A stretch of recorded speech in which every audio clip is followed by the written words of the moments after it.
A revista Veja acaba de soltar uma longa reportagem detalhando o plano da direita brasileira para eleger Michele Bolsonaro presidente da República. Essa reportagem, que mostra a candidatura dela sendo levada muito a sério, coincide com o vazamento de mensagens dos auxiliares de Jair Bolsonaro. Auxiliares que estariam muito preocupados, e não é de hoje, com o passado de Michele.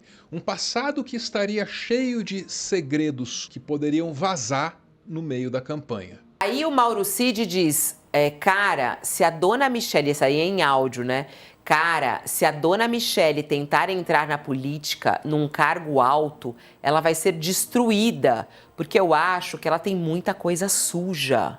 Bom, a Michele tem muita história e no Congresso Nacional você sabe como que é a lógica. A fofoca, né? que tem ali, ela né? conheceu o Bolsonaro como secretária de um outro gabinete parlamentar, do que ela fazia antes de ser casada com o Bolsonaro. O plano para eleger Michele está no meio de uma guerra silenciosa que está sendo travada nesse momento para definir quem deve liderar a direita brasileira enquanto Bolsonaro está inelegível.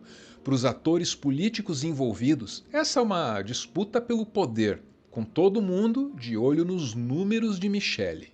O Lula tem 50% de acordo com o Datafolha no segundo segundo turno com a Michele. Michele tem 38%. Na Quest, Lula 44%, Michele 38%. No Paraná Pesquisas, inverte. E Lula tem 41% e Michele tem 45%. Quer dizer, no Paraná aqui ela está mais com cara de zap, mas nos outros institutos ela ainda é aquela manilha, digamos assim, intermediária, né? Para o Bolsonaro, esse assunto é muito mais importante. Não é só a disputa de poder de cada dia. Os analistas da Veja dizem que é questão de sobrevivência. Porque o Bolsonaro ele precisa hoje, mais do que ninguém, de protagonismo. Ele precisa mostrar que ele tem força política e que ele controla o campo da direita, enfim, que a sucessão em 2026 passa por ele, assim como na esquerda passa pelo Lula. E por quê? Porque, primeiro, ele está num processo muito delicado no Supremo, que ele tem chances reais de ser condenado e preso. E para o Supremo é mais difícil prender um líder político que seja popular e que esteja, de fato, surfando, né, guiando uma fatia importante da sociedade para as urnas no ano que vem. Eu sou Arvaro e essa é a minha tentativa de descobrir se Michele Bolsonaro, que nunca ocupou um cargo público, pode mesmo disputar a presidência da República.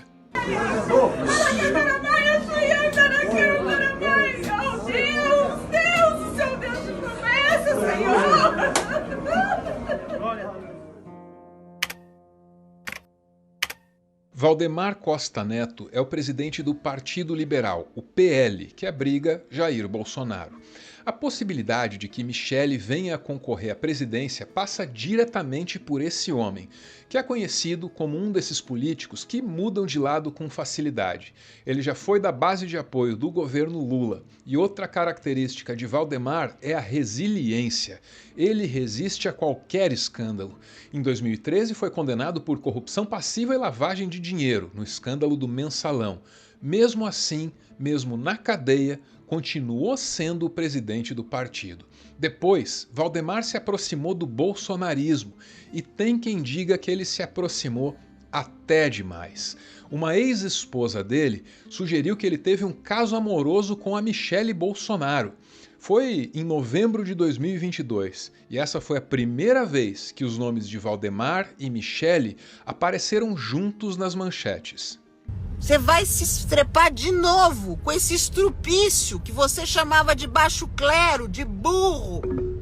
Com a mulher dele, que foi sua peguete depois da minha administração. A partir dessa fofoca, a coisa começou a ficar muito mais séria. O Valdemar logo decidiu que o PL deveria dar mais espaço para as mulheres. Então, a divisão feminina do partido, o PL Mulher, foi fortalecida. E, em janeiro de 2023, o Valdemar entregou o comando dessa divisão feminina para Michele. Eu agradeço primeiramente a Deus pelo dom da vida, ao nosso presidente Valdemar Costa Neto, por confiar-me essa missão tão desafiadora, e pode ter certeza que darei o melhor de mim para o crescimento efetivo da participação da mulher na política brasileira.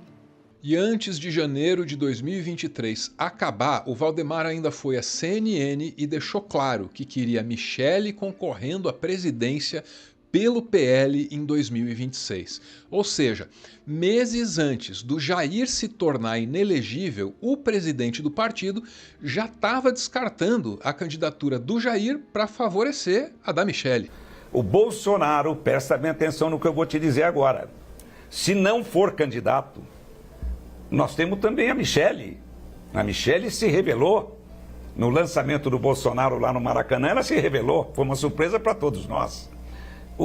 O Bolsonaro, se for candidato, será um fortíssimo candidato. Se ele não for candidato, ele vai ser mais forte ainda. No mês seguinte, fevereiro de 2023, as colunas políticas estavam cheias de relatos dizendo que o Jair não gostou nem um pouco dessa rápida ascensão da esposa dele no partido.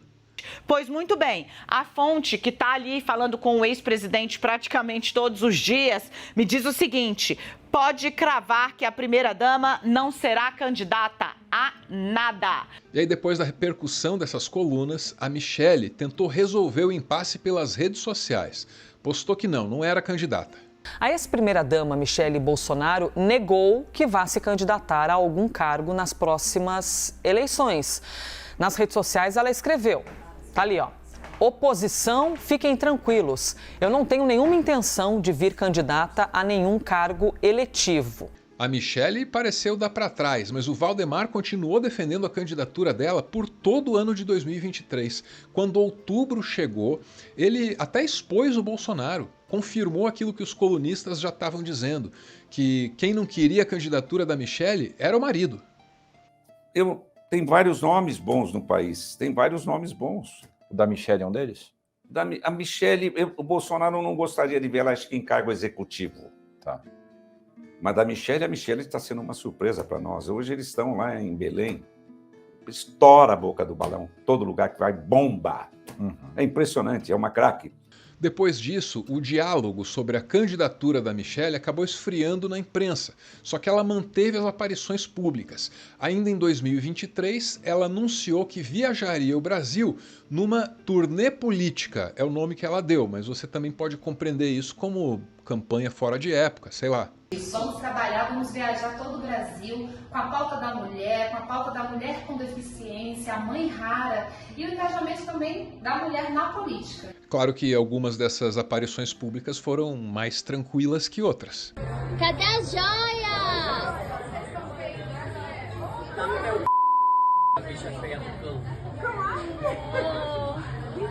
Cadê as joias, gente? A gente só quer saber das joias. Esse que defende a Michele é o maquiador dela, os dois costumam viajar juntos. E assim eles parecem ter feito na turnê política de 2024, e com bons resultados. Logo, o noticiário político já estava falando do engajamento da Michele nas redes, que superava o engajamento do marido dela e até o de candidatos das eleições municipais do ano passado. E assim a gente chega em 2025. O Bolsonaro começou esse ano falando da candidatura da Michele num tom bem diferente. Michele Bolsonaro. Aí eu converso com ela quando ela voltar, agora cheia de saudades, né? Tá voltando nos Estados Unidos. Daí eu converso com ela. Eu sei que quando você faz pesquisa, vi na Paraná pesquisa, ela está sempre um pouquinho, quase a mais de erro com o Lula. Esse evento lá fora vai dar uma popularidade enorme para ela, tá? Aí eu tenho que conversar com ela, o que eu tenho conversado com ela, somos casados, né? Ah, cada um tem sua vida. Não, você casou, você tem que dividir tudo, né? É o mingau ou a falta de alguma coisa, tudo, tá? Então não tenho problema nenhum, estou 17 anos casado com ela. Seria também um bom nome, tá certo? Com chance de chegar. Obviamente, ela me colocando como ministro-chefe da Casa Civil, pode ser. Se houve alguma queda de braço entre o Jair e o Valdemar, parece que o Jair perdeu. Mais recentemente, nesse mês de maio, vazaram mensagens do Mauro Cid, o ajudante de ordens do Bolsonaro quando ele era presidente. E nessas mensagens fica claro o que já se sabia. O entorno do Jair não gostava nem um pouco da Michele. Aí o Mauro Cid diz, cara, se a dona Michele, isso aí é em áudio, né? Cara, se a dona Michele tentar entrar na política num cargo alto, ela vai ser destruída, porque eu acho que ela tem muita coisa suja. Não suja, mas ela, né? A personalidade dela. Eles vão usar tudo contra, para acabar com ela. E o Valdemar fala demais também aquele negócio dos documentos, dos papéis. Tá todo enrolado agora. Que coisa suja que ela tem, hein? Bom, a Michele tem muita história e no Congresso Nacional você sabe como que é a lógica. A fofoca, né? que tem ali, ela né? conheceu o Bolsonaro como secretária de um outro gabinete parlamentar, do que ela fazia antes de ser casada com o Bolsonaro. E nesse caso, o Bolsonaro logo saiu em defesa da Michele. O que é que teria feito ele mudar de ideia sobre a candidatura da esposa? Uma possível resposta pode estar naquela reportagem da revista Veja, onde a gente lê o nome de Michel Temer. A possibilidade de que Michele seja candidata ganhou força nos últimos dias, depois de o ex-presidente Michel Temer revelar que negocia com 5 governadores de oposição a Lula a formação de uma chapa única na corrida presidencial de 2026, que não teria como candidato, obviamente, o inelegível Bolsonaro. Na lista estão Tarcísio Gomes de Freitas, de São Paulo, Eduardo Leite, do Rio Grande do Sul, Ronaldo Caiado, de Goiás, Romeu Zema, de Minas Gerais e Ratinho Júnior, do Paraná. Bolsonaro viu na articulação uma tentativa de tirá-lo do jogo desde já. Não gostou e reagiu, incensando o nome da própria mulher. Conclusão: Bolsonaro via na candidatura de Michele um perigo, mas como surgiu uma ameaça maior, esse é um perigo que ele agora está disposto a aceitar. Parece que para os interesses do Jair, Michele candidata é dos males o menor. Agora, será que o Brasil poderia dizer o mesmo? Não olhe para o meu marido, olhe para mim.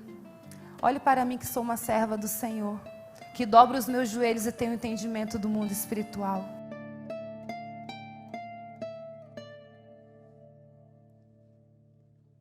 Muito obrigado por ver esse vídeo até o final. Roteiro difícil para mim, viu? Trabalhei meio inseguro, assim. Porque nesse caso aí a gente tá caminhando pela fronteira, sabe? Entre a fofoca e o interesse público. E esse espaço é um campo minado, né? Muito difícil circular por essa região do noticiário. A gente sempre corre o risco de dar um passo em falso e aí direcionar as atenções para aquilo que não interessa, porque não é do interesse público, né? Então eu encerro torcendo para ter feito tudo certinho e ter direcionado as nossas atenções mais para os fatos que para os factoides, né? Eu sei que o jornalismo político brasileiro tem essa tendência de ser, às vezes, excessivamente declaratório e personalista também, muito focado assim, no que esses caras dizem e às vezes nem tanto no que esses caras fazem. É uma autocrítica, tá? Não quero ficar colocando regra no trabalho dos colegas. É um erro que muitas vezes eu já cometi e fico me vigiando assim para não cometer de novo. Então muito obrigado aí por ter visto o vídeo. Se você quiser se inscrever, eu vou ficar muito feliz. Muito mesmo. Valeu!